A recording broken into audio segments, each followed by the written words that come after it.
kalau datang ke sini mampir salon dulu, karena nanti bisa diakses di mana-mana. Nanti acaranya ini akan serial, jadi sekarang tentang koinfeksi TB HIV dan juga pengenalan dengan clinical TB. Mungkin kalau waktunya nutup Pak, kalau nutup nanti acaranya 5. Jadi clinical TB-nya yang dikenalkan 5, tapi kalau tidak, yang pertama nanti kesempatan clinical TB kan kita tuh lahir masih dari anak dulu, nanti kita berikan kesempatan kepada dokter Reta untuk mempresentasikan clinical TB di anak, setelah itu dari Indonesia.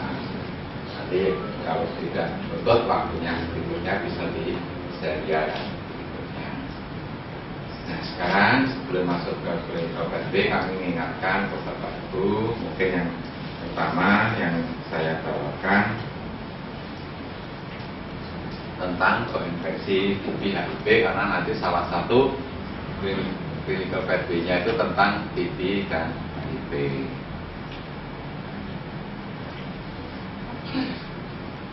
Nah, mungkin yang pernah penataran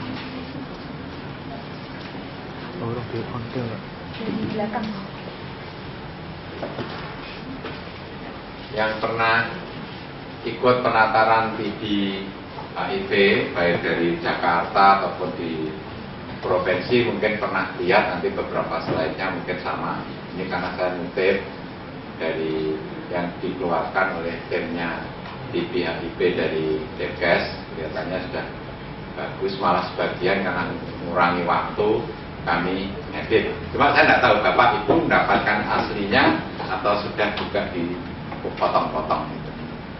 Nah, Bapak Ibu kalau kita lihat perkiraannya WHO, kasus TB itu ada sekitar 2 miliar.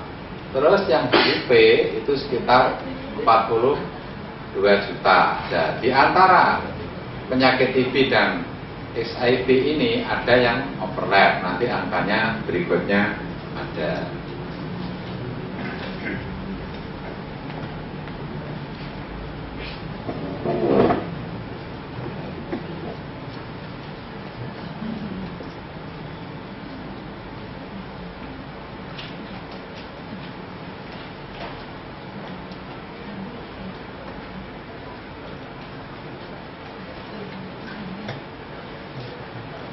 Jalan.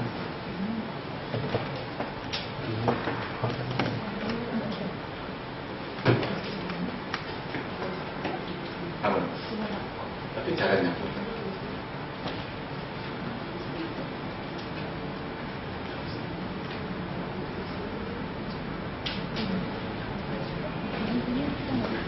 Apa manual dulu sambil jalan. Nah, masalah TB itu merupakan masih masalah epidemi. Berikutnya Mbak, dulu waktu sudah zamannya gedor, kasus TB ini diharapkan berkurang, artinya bisa diredakan. Namun demikian, berikutnya Mbak, setelah adanya kasus HIV ini meningkat, maka kasus TB-nya nanti juga akan semakin meningkat. Jadi yang satunya meningkatkan, yang satunya maksudnya mengurangi. Nah, sekarang kejadiannya tetap tinggi saja.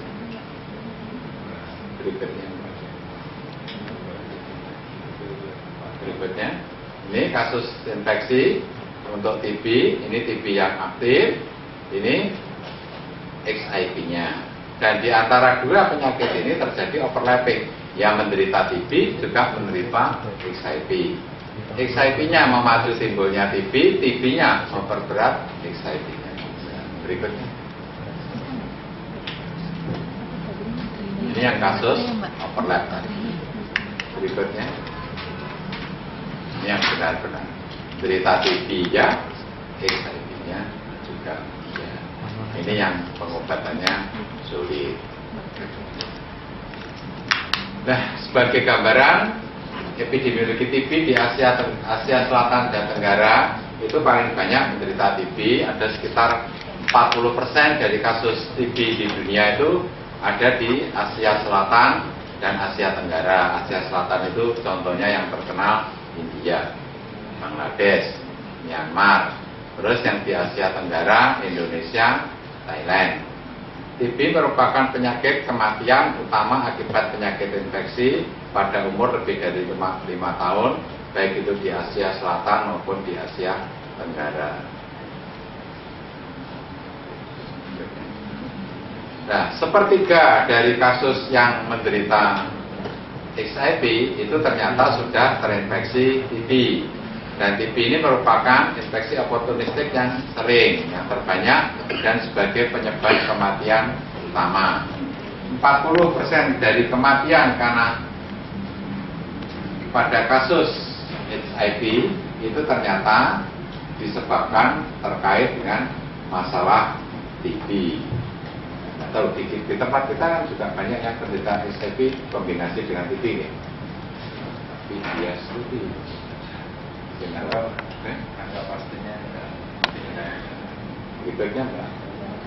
Ini 3,2 juta terjadi koinfeksi TB HIV terdapat di Asia Selatan dan Tenggara, dan diperkirakan dalam waktu 3-5 tahun mendatang 20-25% kasus TB pada beberapa negara di Asia Selatan dan Tenggara ini akan berhubungan langsung dengan kasus. Jadi menderita TB, tapi juga ternyata tes HIV-nya positif. Nah.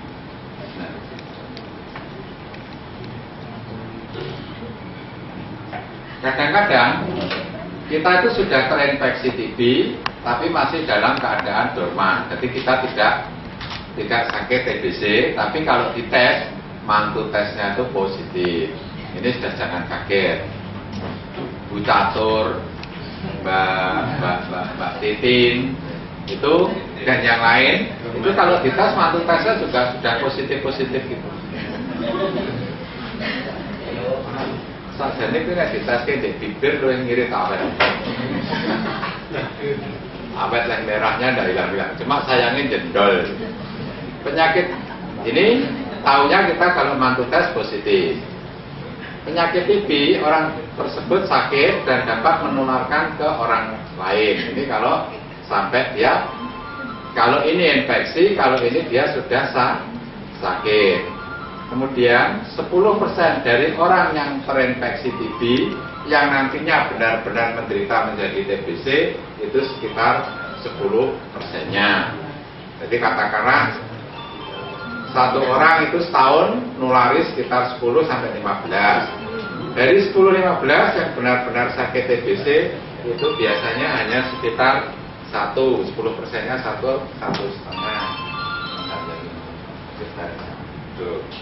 Atau dari ruang sana.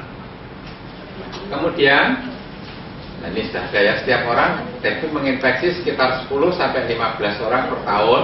Tapi dari ini yang benar-benar sakit nanti hanya 1. Kemudian kalau dipantau lagi, dikejar ke BTA positif, biasanya yang ketemu sekitar 50%-nya.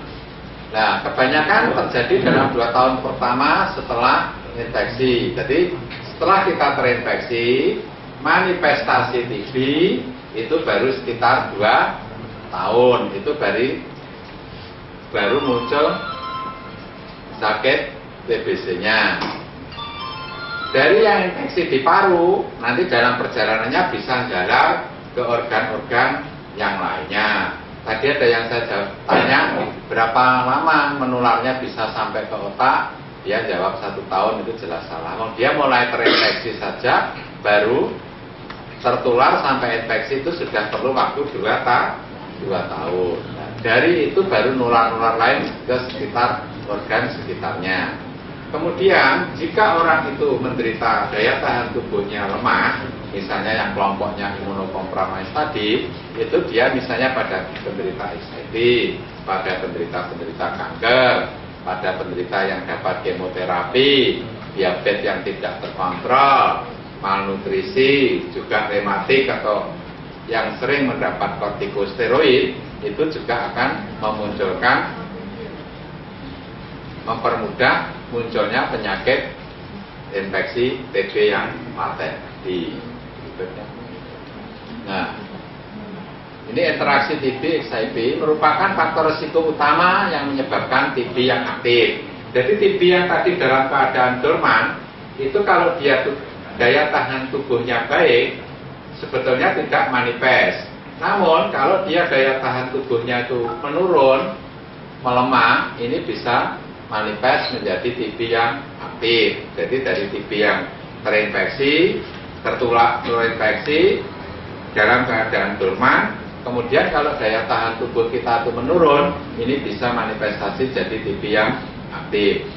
Jumlah progresif menjadi TB aktif 40% dari pasien dengan XIV, 5% pada pasien. Jadi kalau dia itu tidak manifest, tidak menderita XIV, biasanya munculnya itu lama, hanya sekitar 5% yang manifest, atau tadi 10%. Tapi kalau dia menderita ini, angkanya itu meningkat, bisa sampai 40%. Jadi sekitar 8 kalinya manifestasinya daripada orang yang tidak menderita XIV. Resiko reaktivasi infeksi TB ini, jadi kalau reaktivasi infeksi, jadi aktif lagi itu pada orang yang tidak menderita XIV kecil, 0,1% setiap tahun. Nah, pada penderita dengan XIV apalagi AIDS itu tinggi sekali, 2,5 sampai 15%. Jadi sekitar 25 sampai 150 kali lebih besar daripada penderita yang tidak menderita XIV. Ini makanya ini pada pasien ini sebaiknya juga sering-sering dimintakan pemeriksaan ronsen ataupun pemeriksaan BDA karena munculnya besar sekali. Berikutnya. Nah, sama sebaliknya kalau sampai dia itu menderita TB, itu juga akan mempercepat perjalanan infeksi XIV-nya. CD4-nya semakin ngedrop, dan kalau CD4-nya semakin ngedrop, Bapak Ibu mungkin juga bisa memperpanjang ini, mempercepat perjalanan ke titik-titik. Pasien dengan koinfeksi TB XIV mempunyai viral load yang lebih besar daripada pasien yang tanpa TB. Jadi kan jumlah virus XIV-nya jauh lebih besar daripada yang tidak menderita TB. Angka mortalitas pada koinfeksi dengan TB itu kurang lebih 4 kali lebih besar daripada pasien hanya TB sendiri. Jadi angka kematian penderita TB dengan XIV lebih meningkat sekitar 4 kali dibandingkan yang tidak. Ini XIV itu akan memperberat atau mempercepat kerentanan terhadap TBC. Jadi katakanlah dia yang dorman bisa manifest. Sebaliknya kalau dia menderita TB, ini juga akan mempercepat progres penyakitnya lebih berat lagi.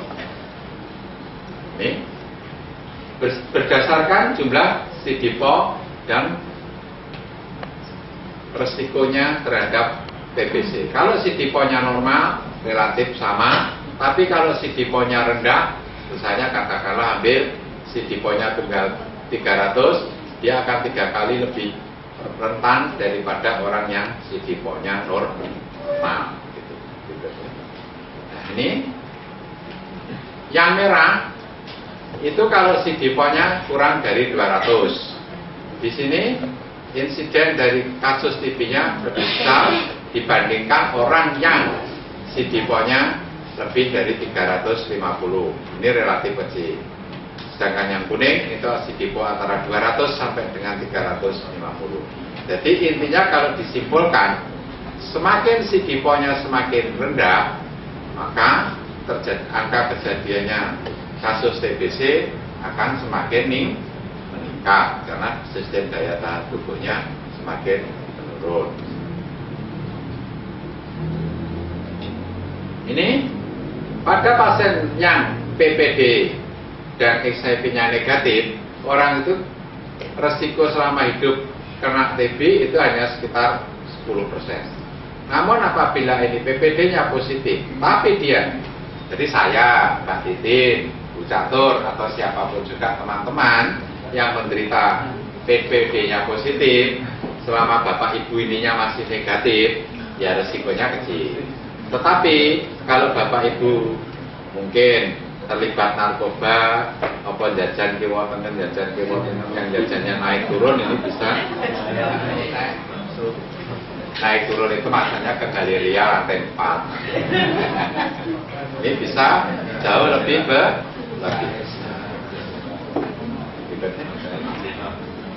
Nah, masalahnya sekarang, masalah koinfeksi TB dengan HIV adalah TBC-nya sendiri itu sudah merupakan kedaruratan global, angka kejadiannya besar.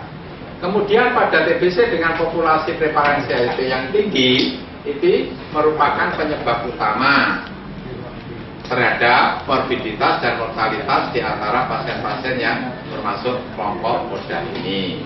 Kedua, penyakit ini menimbulkan stigma. TBC kena ya rada malu-malu, mungkin ya malu-malu kucing. Kalau ini malu-malu sungguh, sampai kadang-kadang dibawa sampai mati pun minta dirahasiakan. Perawatan jangka panjang. Berikutnya, untuk diagnosis saya kira Bapak Ibu sudah hafal semua, mesti melewati dari anamnesis ya, nanti di berikutnya pemeriksaan fisik dan pemeriksaan sputum ini yang diharuskan, kemudian pemeriksaan fototora, tes tuberkulin kalau dicari dengan cara foto BTA-nya masih negatif, terus ronsennya mencurigai atau TB-TB yang ekstra pulmonal, misalnya meningitis, spondilitis, diminta untuk biopsi ya sulit, takut kelumpuhan ya biasanya kita minta tolong ke tes tuberkulin atau orang-orang yang dicurigai. Nah, ini lokasi pada pasien TB yang lasin, kalau CD4-nya baik, masih tinggi, memang lokasinya biasanya seperti yang lasinnya. Juga pada penderita yang bukan diabetes, biasanya di daerah apikal. Nyuwun saya putih. Kenapa kok biasanya senangnya di bagian apikal? TB-nya. Apa Mbak? Kok TB-nya senangnya hidupnya di bagian apikal? Kok enggak di bawah?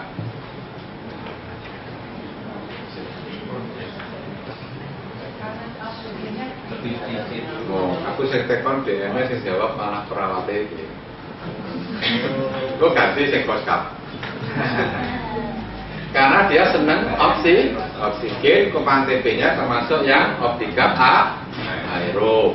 Tapi pada penderita dengan CD4 rendah, lokasinya itu sudah tidak khas di bagian optika, bisa di bagian bawah, yang sering malah di lobus inferior, segmennya yang apikal.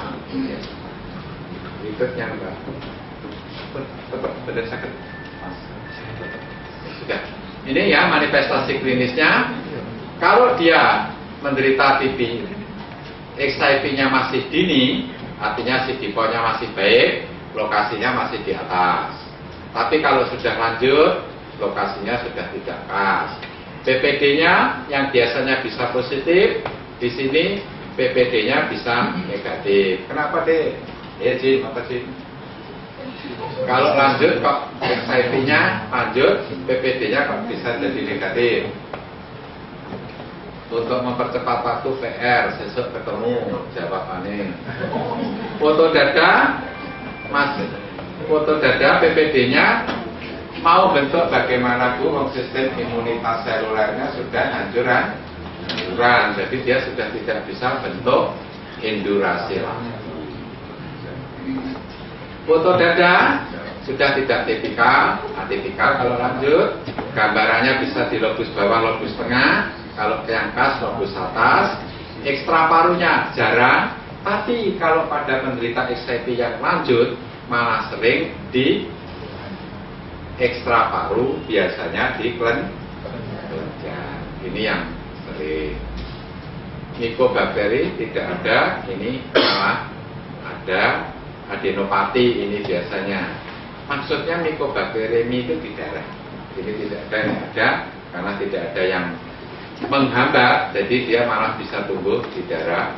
Adenopatinya ini tidak ada, ini malah muncul. Efusi pleuranya ini lebih sering karena ini lebih yang ekstra. Berikutnya, nah, ini Jadi kaitannya ya. Berikutnya mampu. Ini tadi gejala klinis untuk TB, batuk lebih dari 2 minggu atau 3 minggu, nyeri dada, ada batuk darah. Ini yang khas hanya di saluran pernapasan. Sedangkan yang umum, sistemiknya bisa demam, bisa menggigil, bisa keringat malam, bisa lemas, bisa nafsu makan, bisa berat badan menurun atau tidak naik-naik. Ayo, besok PR ya Dek, kenapa keringatnya pada waktu malam, kenapa demamnya juga sering pada waktu malam. Itu punya khas sendiri. Coba dicari. Ya, jadi demamnya seringnya pada waktu malam, dan pada waktu keringat malamnya juga sering pada waktu malam. Berikutnya. Sudah jadi.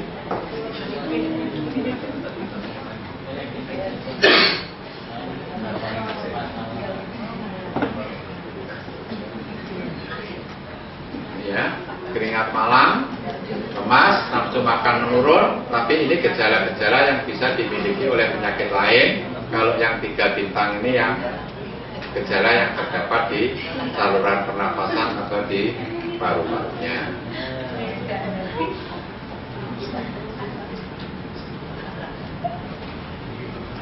Ini cuma skema seperti tadi. Kalau yang TB SIP awal itu lokasinya masih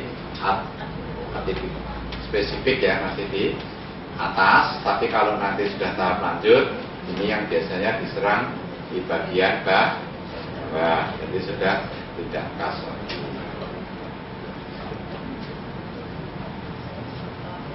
Ini keluhannya, gambaran klinisnya.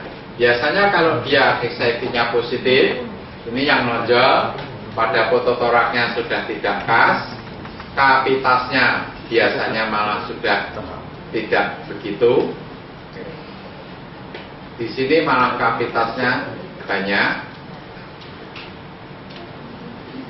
PPD-nya di sini. Ini harusnya biasanya malah bisa negatif.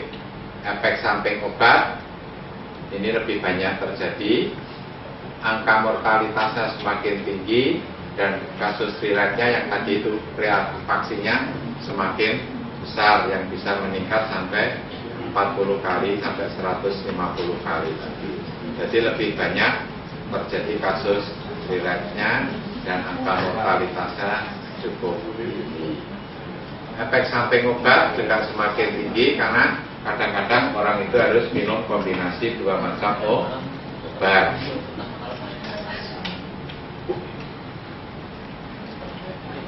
Pemeriksaan sputum 3 kali ataupun dilakukan culture. Kemudian pemeriksaan BTA 1 kali negatif, TB belum dapat disingkirkan. Jadi harus 3 kali, atau sekarang bolehlah 2 kali. BTA positif memerlukan pengobatan. Kultur darah bisa positif 20-40% pada pasien yang koinfeksi dengan HIV. Ini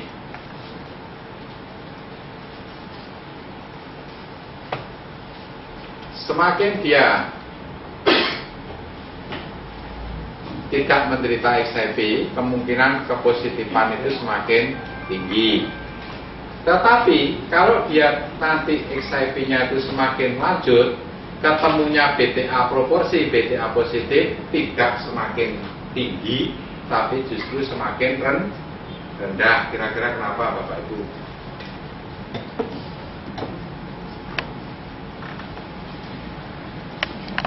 Mas, kalau dia HIV-nya semakin lanjut, kepositifan dari BTA mikroskopisnya tidak semakin tinggi, tapi semakin positif. Kenapa Pak? Ekstra paru kalau memang tidak, bukan sebenarnya alasannya bukan itu, karena kok jajal petugasnya dulu karena dianggap B20. Bukan itu. Kan kadang-kadang penderitanya dikasih kode B20 karena ben hati-hati. Nek petugas swab iso jijik ra dipreso jadi negatif. Alasannya itu apa bukan? Apa deh? Infeksi oportunistik lainnya lebih tambah daripada infeksi. Bukan. Tadi lo kumannya sedang karena daya tahan tubuhnya menurun, kumannya bisa masuk ke darah, ke bakteri ini. Jadi sudah tidak hanya berdomisili di paru-parunya. Ini malah semakin rendah. Jadi ketoknya sudah TB ekstra paru. Nah, yang sering ini limfadinopati ini paling sering dan biasanya produktif, jadi mudah pecah dan nanti nanahnya itu lebih banyak. Jadi lebih banyak daripada kalau yang tidak ada XIV biasanya yang pecah, tapi relatif sekretnya itu sedikit. Tapi kalau yang ini mili terus dan biasanya ya itu tadi kuning-kuning ke kuning-kuning kental sambil kadang-kadang bernanah. Efusi pleura, penyakit perikardia, miliar, meningitis. Ini ekstra parunya. Jadi semakin dia CD4-nya semakin rendah, maka kasus TB ekstra parunya semakin meningkat dibandingkan kalau CD4-nya masih di atas 300 atau semakin baik. Ini loh tadi alasannya. Semakin CD4-nya rendah, maka kuman itu tempatnya sudah tidak di bronkes, tidak di saluran pernapasan lagi, tapi bisa masuk ke bakterinya. Makanya orangnya lebih panas, mudah terjadi septik. Ini makanya kalau diperiksa ketemunya BTA-nya banyak yang tidak ketemu. Ini alasannya. Hepatitis yang sering leher, nyeri tekannya tidak, dapat terjadi abses, makanya mudah pecah. Diagnosis aspirasi jarum halus maupun biopsi. Ini hati-hati kalau mau aspirasi jarum halus atau biopsi, terangkan dulu perjalanan TBC itu lukanya sulit sembuh. Nanti kalau tidak komplain gara-gara di biopsi saat ini luka saya tidak sembuh-sembuh.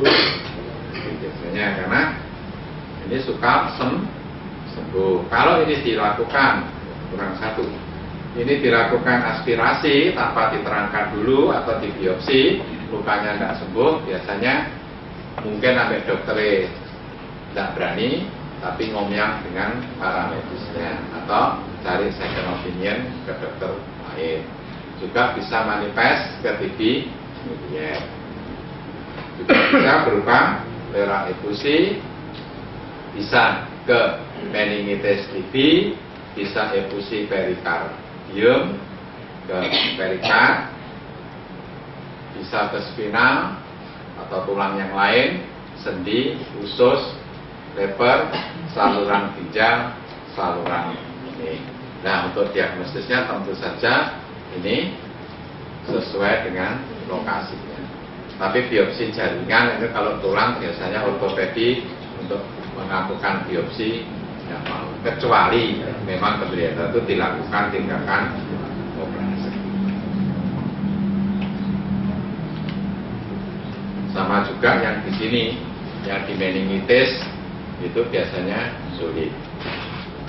Paling mau lumba fungsi itu saja sudah lumayan. Pengobatannya Bapak Ibu, kalau tersebut menderita TB dan juga menderita XIV, dua-dua obat ini memang harus diberikan. Cuma mana yang prioritas ini yang harus dipertimbangkan. Jadi diharapkan menjamin terapi yang lengkap, sama seperti pengobatan TB dengan ini sama seperti pada penderita yang tidak menderita XIV, kecuali jangan menggunakan rifampicin atau rifabutin 2 kali seminggu jika jumlah sel CD4-nya rendah. Waspada terhadap interaksi obat dan reaksi paradok dari obat tersebut yang disebut iris. Nanti berikutnya ada iris itu apa. Ini terjadi reinfeksinya tergantung pada derajat pajanannya. Ini ada 326 pasien, 46% menderita HIV. Kemudian kalau diikuti selama 2 tahun, yang mengalami positif dari 326 itu ada 65. Ini 16% per tahun pada penderita yang menderita HIV itu terjadi reinfeksi atau recurrence sekitar 16%, sedangkan pada penderita yang tidak hanya 6%. Ini 21 dari 13 dari 21 penderita yang menderita HIV positif ini terjadi reinfeksi, dan hanya 1 dari 18 yang HIV-nya negatif. Biasanya karena reinfeksi lah.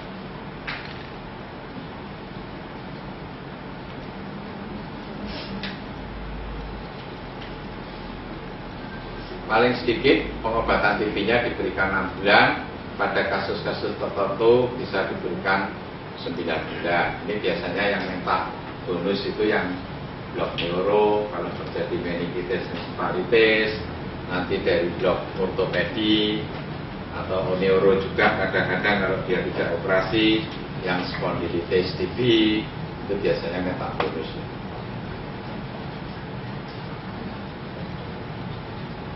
Terapinya pada penderita hanya TB paru, tidak ada tanda lain, stadium 3 atau 4, UAT diberikan sampai selesai, baru kemudian dilanjutkan dengan antiretroviralnya. Ini jika CD4-nya lebih dari 3.500. Tapi kalau CD4-nya sekitar 2.200 sampai 350, mulai OAT, terus tergantung ART-nya mau diberikan atau tidak, tergantung penelitian klinis yang berkaitan dengan tanda-tanda dari imunodefisiensi. Kalau CD4-nya rendah, ini biasanya langsung mulai OAT sekitar 2 minggu. Kalau penderitanya liver function testnya baik, kemudian diberikan tambahan antiretroviral. Jadi ini dilihat sekitar 2 minggu atau 2 bulan bila CD4-nya kurang dari 200. Tapi kalau masih baik, tenang-tenang saja, lebih dari 350 pengobatannya ditunda.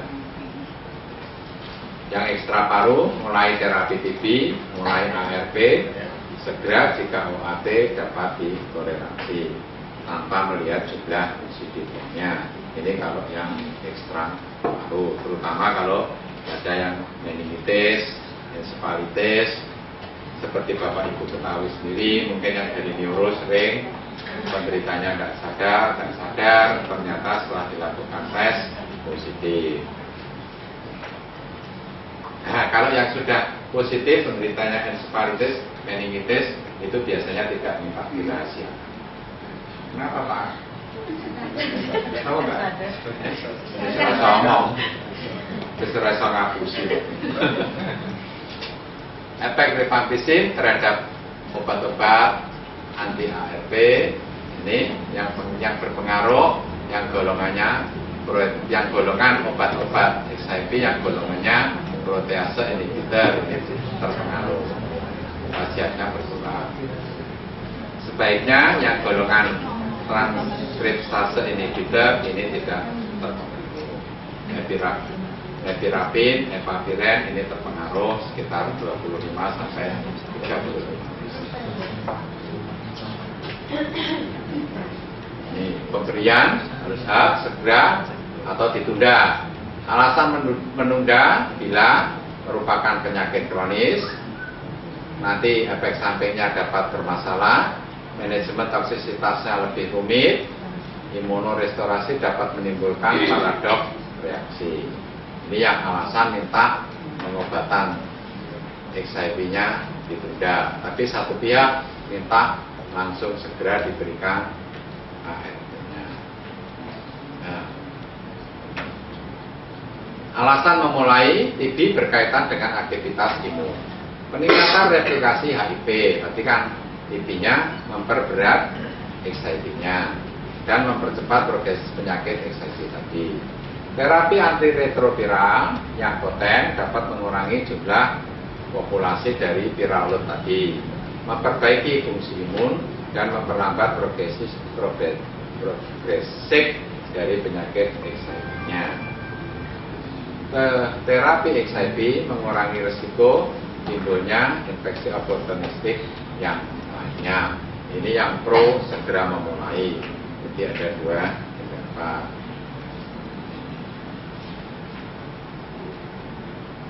Ini efek sampingnya.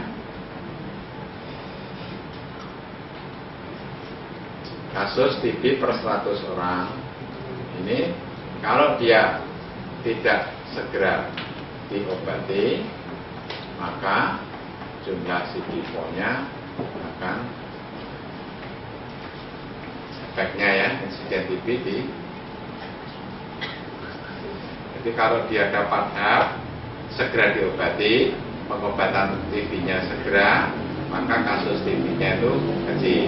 Tetapi kalau tidak, resiko TB-nya yang manifestasi semakin tinggi.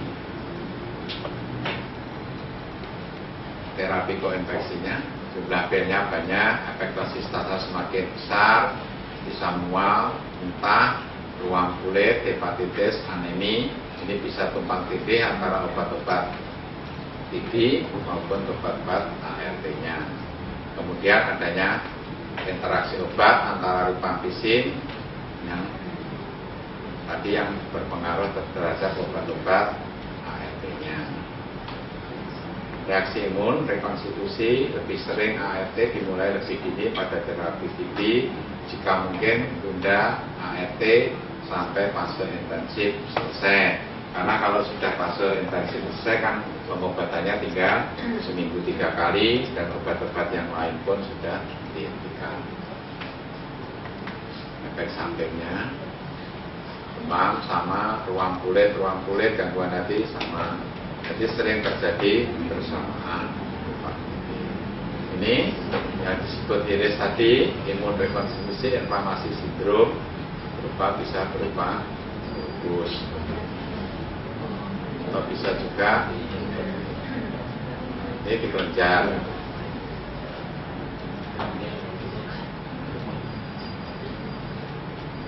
Nah, penting, TB adalah penyebab infeksi oportunitik yang terbesar. TB bisa terjadi pada semua tahapan, merupakan faktor pencetus terbesar untuk terjadinya TB yang aktif, yang dulunya laten. Semakin lanjut tahapan dari HIV, semakin tidak khas gambaran TB-nya, bisa alergi terhadap tuberkulin seiring dengan menurunnya CD4-nya tadi. Jadi kalau disimpulkan ya, terapi jangka pendek adekuat untuk pengobatan yang disarankan. Nah ini yang masih kontroversial juga. Profilaksis INH efektif tetapi masih kontroversi. Penanganan klinis yang tepat memperbaiki prognosis walaupun tanpa ART.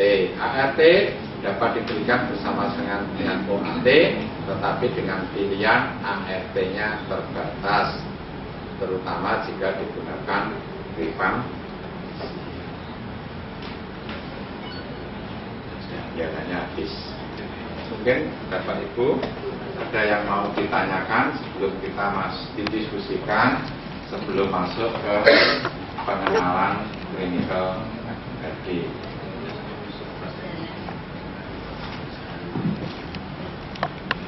Monggo Bapak Ibu kalau ada yang ingin dikonfirmasikan.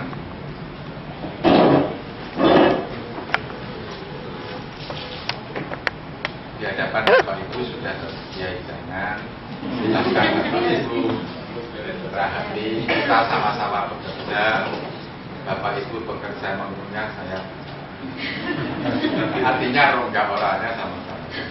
Monggo Bapak Ibu silakan. Monggo kalau ada yang ingin dikonfirmasi, silakan Dr. Novi. Mereka untuk diagnosa dekat tadi ada beberapa gejala, ada beberapa pemeriksaan untuk diagnosa dekat ini itu haruskan dengan BDA. Padahal BDA itu kalau dia sudah minum kompromis, dia bisa jadi negatif. Ya. Kemudian untuk penekanannya itu, apakah dengan kimia yang ibu itu yang lain kadang Nggak kurang ide dong. kemudian di ruangan kan kadang seperti itu, tapi kan kadang itu lama, kita tahunya itu reaktivasi lagi. Itu sulit dok, memang biasanya BTA-nya juga negatif. Kemudian di mantu tesnya juga negatif. Mau di ronsen, lokasinya juga sudah tidak spesifik di apikal, biasanya di lobus, yang banyak di lobus posterior, segmen apikal atau di medius. Nah sekarang kita lihat, kalau itu semuanya negatif, biasanya dulu pengobatan kita anggap sebagai infeksi yang bukan TB, yang dianggap bronchopneumonia. Itu pun nanti masih sulit kalau dia ketanggornya